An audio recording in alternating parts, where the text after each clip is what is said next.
I was halfway through my morning coffee when I saw her again, heels clicking across my pasture like she owned the damn place. A couple trailed behind, eyes wide like they were on a house tour. And then she did it. That realtor, the same one I'd run off before, pulled a for sale sign from her bag and drove it right into my land. I nearly dropped my mug. I shouted from the porch, "Get off my property!"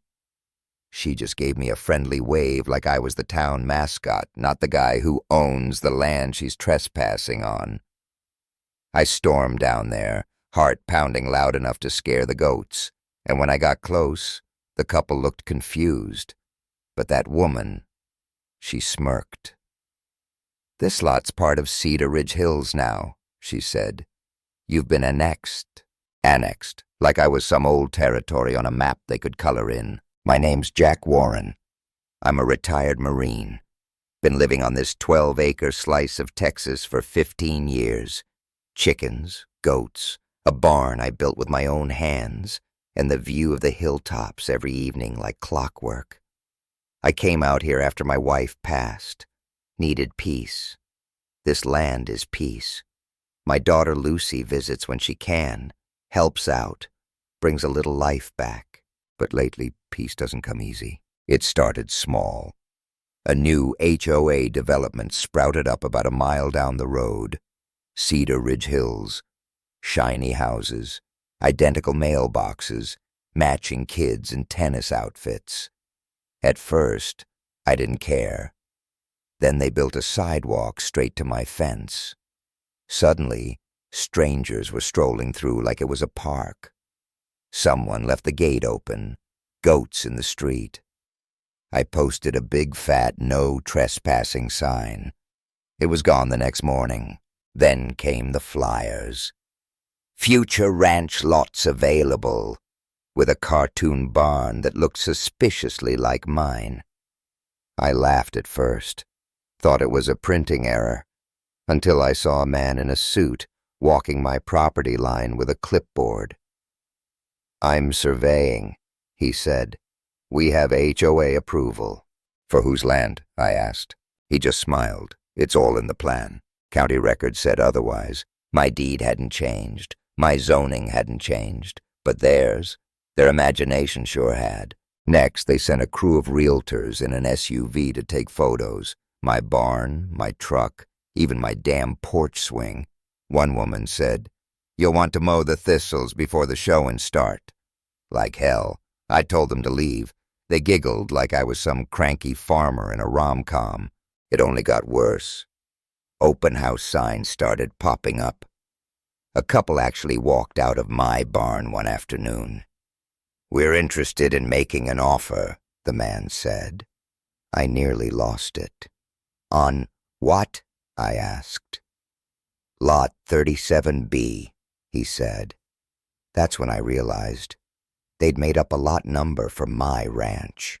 And then came the flyer, nailed to my gate. "Open house this Sunday, bring your boots." A QR code, a $1.4 million price tag, and at the bottom, HOA approved. I grabbed my truck keys and drove straight to the HOA office. I was going to look Jenny Moore, the Queen Realtor herself, right in the eye. She walked in at noon sharp, blue suit, sunglasses, not a damn hair out of place. "You must be Jack," she said. "Oh, you know who I am," I snapped. "You're trespassing, using my photos, and now you're trying to sell my land like it's on clearance." She smiled. "You'll be compensated. This is all part of Cedar Ridge's expansion plan. Your property falls inside our development overlay."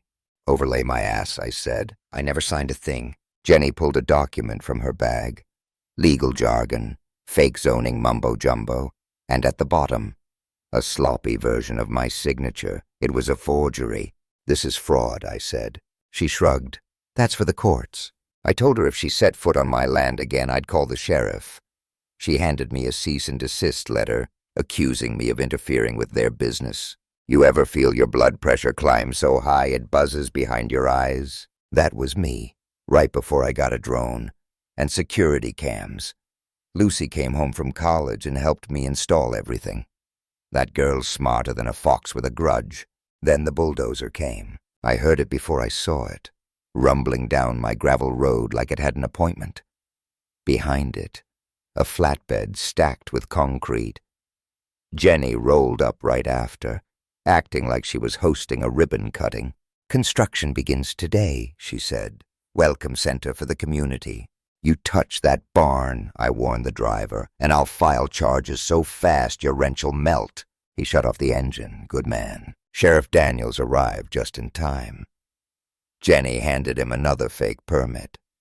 He looked it over, squinted, and said, "This ain't even notarized. This ain't Jack's signature." Then he turned to the crew and barked, "Pack it up, now."